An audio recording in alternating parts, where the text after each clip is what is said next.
আসসালামু আলাইকুম।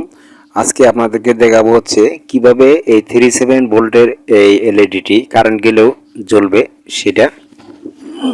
যেমন এইখানে আপনাদের কোনো সুইচ ব্যবহার করতে হবে না, যে সুইচ চাপ দিয়ে অফ অন করবেন সেটা করতে হবে না। আপনার অটো কারেন্ট যখন চলে যাবে সেটা অন হবে, আবার কারেন্ট আসলে কিন্তু নিভে যাবে। আমি এর আগে দেখাইছিলাম হচ্ছে 12 ভোল্টের ব্যাটারি দিয়ে কিভাবে এরকম ডিভাইস তৈরি করবেন, কিন্তু আজকে আমি 37 ভোল্টের যে কোনো মোবাইলের ব্যাটারি হোক বা 18,600 লিথিয়াম ব্যাটারি হোক, অসুবিধা নাই, যে কোনো একটা দিয়ে আপনারা এটা করতে পারবেন। সেইটাই আমি দেখাবো। আপনারা প্রথমে একটা রিলে নেবেন এবং একটা ডায়োড লাগবে। রিলেটা হচ্ছে 6 ভোল্টের, 5 ভোল্টের। আর হচ্ছে একটা ডায়োড লাগবে যে 4007, আর একটা এলইডি। এই ডায়োডটা আপনারা যে এইভাবে আমি যেভাবে ধরছি ঠিক এইভাবে ধইরা ডায়োডের যে প্লাসটা থাকে সেটা ওই ওই পাশে দিয়ে দিবেন। এই যে এইভাবে রিলেটা ধরবেন, ধরার পরে যে এই ঠিক এইভাবে আমি যেভাবে বসাইছি এইভাবে দিবেন। ওই সাদা কালারটা ওই দুই দুই টার্মিনালের ওই দিকে, আর এই রিলের যে তিন পাশে এইভাবে যে এইদিকে দিবেন ডায়োডের কালো অংশটা এই যে এই সাইডে এইভাবে ধরলেই হবে। তো এইভাবে দিয়ে ঝালাই করে নেবেন। আমি ঝালাই করে নিছি। এখন আমরা যে এই কর্নারটাতে দিব হচ্ছে ব্যাটারির মাইনাস, আর ব্যাটারি যে প্লাস সেটা দিব আমরা যে এইখানে। ব্যাটারির মাইনাসটা আমরা যে রিলেটাই যে এইভাবে বসাইয়া এই যে এই কর্নারটাতে মাইনাসটা লাগাবো, এই যে এইভাবে। আপনারা এইভাবে ধরলেই এদিকে যেটা সেটাই লাগাবেন। আর প্লাসটা আমরা এই যে মাঝখানেরটাতে লাগাবো প্লাস। এটা কমন বলে, কিন্তু আমরা এটাতে প্লাস লাগাইলাম। তো ব্যাটারির প্লাস মাইনাস কানেকশন দেওয়া আমাদের শেষ। এখন আমরা যে চার্জারের যে মাথায় থাকে দুইটা তার, মোট কথা হচ্ছে এখানে 5 ভোল্ট ইনপুট করব। মাইনাস লাইনটা আমরা সেই চার্জারের এই যে এইখানে দেব। মোবাইলের একটা চার্জারের যে কেবলের মাথা থাকে সেটা মাইনাস, আর প্লাসটা আমরা ওই যে এই কর্নারটাতে ডায়োডের মাইনাস যেদিকে লাগাইছি সেইখানে আর কি। চার্জারের যে ইনপুট দেবো যে আমরা 5 ভোল্ট, সেটার এই যে প্লাসটা এই কর্নারটাতে লাগাই দেব।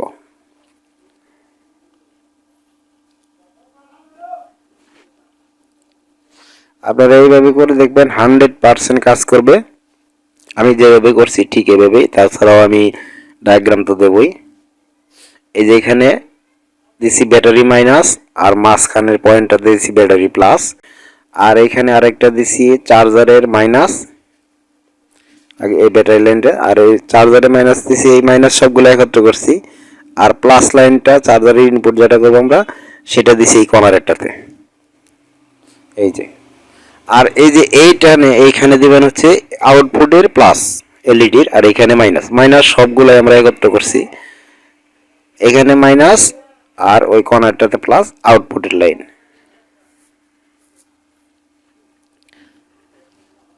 তো আমরা চলেন মাইনাসটা সংযোগ দিয়ে আগে।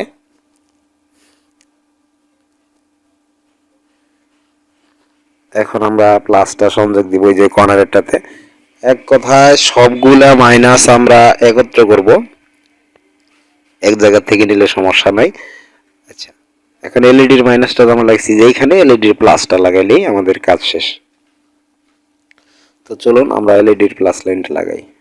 এই দেখেন এখানে ছোঁয়ানোর সাথে সাথে কিন্তু জ্বলতেছে লাইটটা। এর কারণ হচ্ছে আমাদের কারেন্টের ভিতরে কিন্তু এই চার্জারের লাইনটা, কারেন্টে কিন্তু চার্জার লাইনটা দেওয়া নাই, সেজন্য এটা জ্বলতেছে। তো যখন আমরা প্লাসটাকে লাগাই নিলাম, এখন এটা লাগানি শেষ। তো এবার যদি আমরা দেখেন এটা জ্বলতেছে। এখন যদি আমরা ওই যে 5 ভোল্ট ইনপুট করি, এখন আবার আমরা তো ব্যাটারি লাইন লাগাইছি, এখন এই যে চার্জারের লাইন যেটা সেটা যদি আমরা এখন কারেন্টে 220 ভোল্টে দিয়ে দিই তাহলে কিন্তু এটা অফ হয়ে যাবে। আবার যখন কারেন্ট চলে যাবে তখন অটোমেটিক এটা চালু হবে। সেটা আমি দেখাচ্ছি যে চার্জারের কেবলটা যেটা 5 ভোল্ট ইনপুট করছি আমরা সেইটা নিয়ে চার্জারে আগে লাগাই নেই। এই হচ্ছে আমাদের চার্জার, এতে এখানে আগে লাগাই নিব। এখন আমরা দেখেন এটা আমরা লাইন দিব, এই যে আমাদের লাইটটা নিভে গেছে। আবার এই যে খুলে ফেলাইছি, এখন কিন্তু লাইটটা জ্বলে উঠছে। তো আমরা যে এটা প্লাগে দিলেই এটা এই যে দেখেন নিভে গেছে, তার মানে কারেন্ট যদি চলে যায় তখন এটা একাই জ্বলবে। তো আপনারা বাসা বাড়িতে তৈরি করে নিতে পারেন, যে কোনো পুরান মোবাইলের ব্যাটারি দিতে পারেন, অথবা 37 ভোল্ট বা 4 ভোল্টের যে কোনো ব্যাটারি দিলে কিন্তু এটা কাজ করবে। তো আশা করি আপনারা সবাই এখন থেকে তৈরি করতে পারবেন। আজকের মতো এখানেই শেষ করছি।